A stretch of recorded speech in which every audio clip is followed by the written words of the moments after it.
Hey everyone, and welcome to this explainer. Today, we're diving straight into the technical deep end of the connection lifecycle to solve IPv6 address configuration failures. Now, if you're a sysadmin or a tech support pro helping your organization migrate from IPv4, and you already know your way around IPv4 troubleshooting, you are exactly in the right place. Just for some context, this is part 2 of a massive 8-part tutorial by Virtualization Options LLC. They're a really great Colorado-based tech research and education group. For this explainer, we are strictly focusing on Chapter 2 from their material, how these IPv6 addresses are configured, and more importantly, where things inevitably go wrong.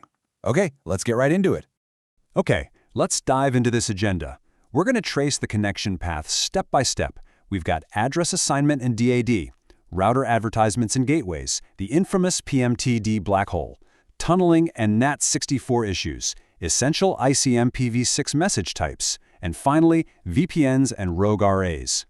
Starting off with Section 1, Address Assignment and DAD, the very first steps to connectivity. So, when an IPv6 host wakes up and comes online, it doesn't just immediately start routing traffic like you might expect. First, it performs Duplicate Address Detection, or DAD. Step 1, the host initiates DAD by firing off a neighbor solicitation for the address it wants, which is currently marked as tentative.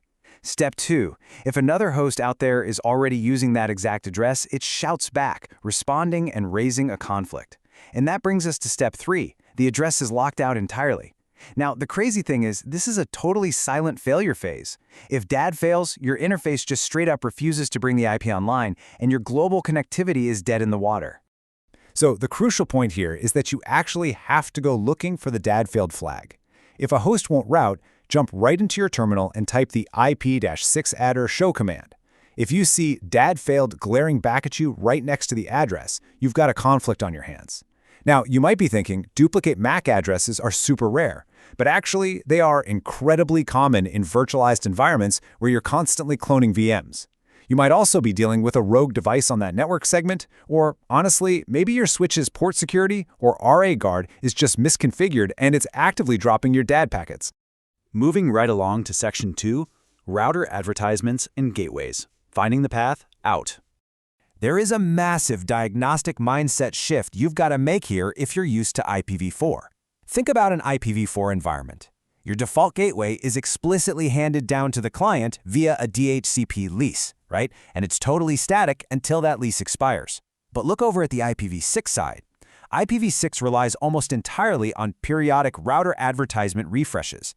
If those RAs are suddenly blocked by a misconfigured switch, or say your router starts broadcasting an RA with a lifetime of 0, well, your hosts will silently and completely drop their default route. The router actually uses that lifetime of 0 to explicitly tell clients, hey, stop using me as a gateway, which is an awesome feature unless it's happening by accident. And this brilliantly illustrates your new cheat sheet for figuring out what's going on. Here's how you instantly verify things on your machines. On Linux, just run IP6 route show default. On Windows, type netsh interface IPv6 show route. And if you're on Cisco gear, it's show IPv6 route : /0. If you run these and that default route is just completely missing, boom, you know instantly that your host isn't getting its router advertisements. All right, Section 3, the PMTUD black hole, the ghost in the machine. We have all been driven crazy by this one. Here's the absolute classic symptom of a path MTU discovery or PMTU discovery black hole. Small packets, like a standard basic ping, will succeed without breaking a sweat because they easily fit inside all the link MTUs along the network path. But then you try a large transfer. You try to establish an SSH session, or load up an HTTPS web page, or move a file, and it just infuriatingly hangs or stalls out right after the initial TCP handshake completes.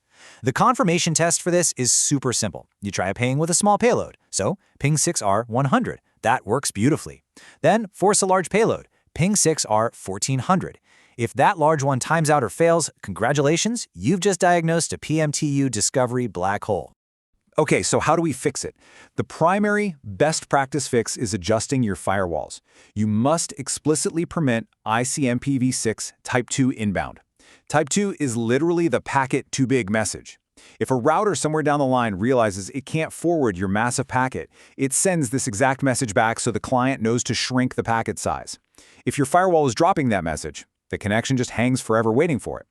Now, an alternative workaround is configuring TCP MSS clamping directly on your router interfaces to force smaller segment sizes. But whatever route you take, you have to follow this golden rule right at the bottom. Never, under any circumstances, configure your IPv6 minimum MTU below 1280 bytes. That is the hard, non-negotiable limit for the protocol.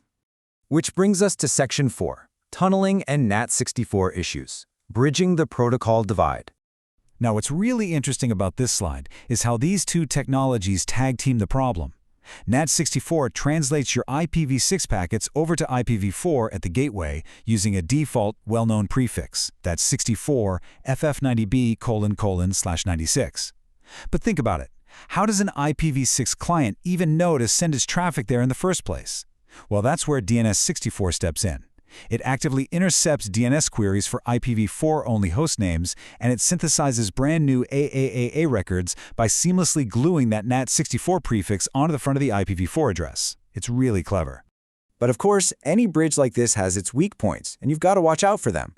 Be incredibly suspicious of legacy applications that try to hard-code IPv4 literal addresses. If an app tries to connect directly to an IP like 1234, it completely bypasses DNS64. The client never gets the NAT64 prefix, and the connection just fails.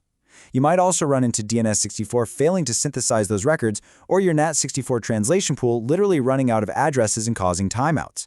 And hey, if you're stuck relying on older Protocol 41 tunneling, keep in mind that it slaps on an extra 20-byte IPv4 header. That shrinks your effective IPv6 MTU to 1480 bytes, which can easily trigger those exact MTU black holes we were just talking about.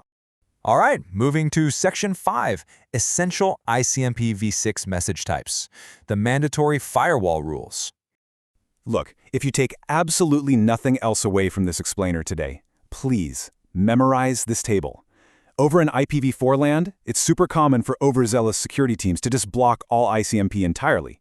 Do not do that here. If you do that in IPv6, you will quite literally destroy your network. You absolutely must permit Type 1 for basic error signaling. As we just learned, Type 2 is critical for PathMTU discovery, Type 3 is what allows your trace routes to actually function, and Types 133 through 137, completely non-negotiable. Those handle the entire neighbor discovery protocol. If you block those, hosts can't find routers, they can't resolve addresses, and your multicast breaks entirely. Make sure your firewalls let these through. And finally, Section 6, VPNs and Rogue RAs. Time to secure the perimeter. We have all seen the support ticket, right? Why do my internal sites fail seemingly at random when I connect to the corporate VPN? Well, IPv6 handles split DNS leaks very uniquely. Because dual-stack hosts will often query multiple DNS servers simultaneously, the issue looks completely random to the user. Different users get completely different results depending on which DNS server won the race and answered their AAA record query first. Was it the internal one, the external home one, or the VPN server? Let's see how this builds to a fix. To diagnose this kind of leak, just run dig plus short AAA to see exactly which DNS server is handing back the wrong answers. The quickest fix is making sure the VPN explicitly pushes the correct internal DNS server right down to the client.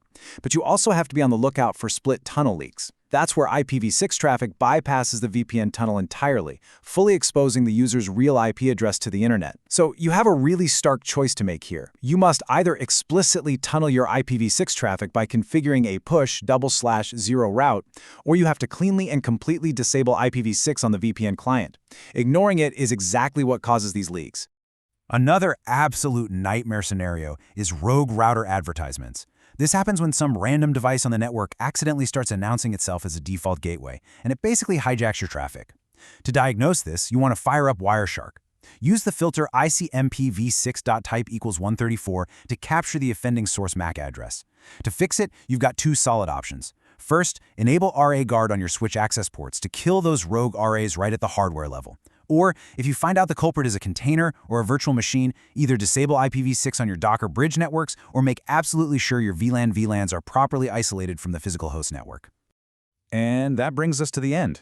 I want to leave you with this final golden rule pulled directly from Chapter 2. Never block ICMP-v6 entirely. Remember, in a dual-stack environment, an IPv6 failure might be completely invisible to you unless you're explicitly testing for it. Why? Because your clients will just silently fall back to IPv4, and you'll sit there assuming everything is fine. So keep an eye out for those dead failed flags, respect your MTU limits, and treat ICMP-v6 as the fundamental building block that it is. But this does leave us with a pretty provocative final thought. If your firewalls are suddenly mandated to pass all this IPv6 routing and neighbor traffic freely, is your organization's security posture truly ready for a protocol that basically assumes every node is globally routable? Good luck out there on your troubleshooting journey, and thanks so much for learning with us today.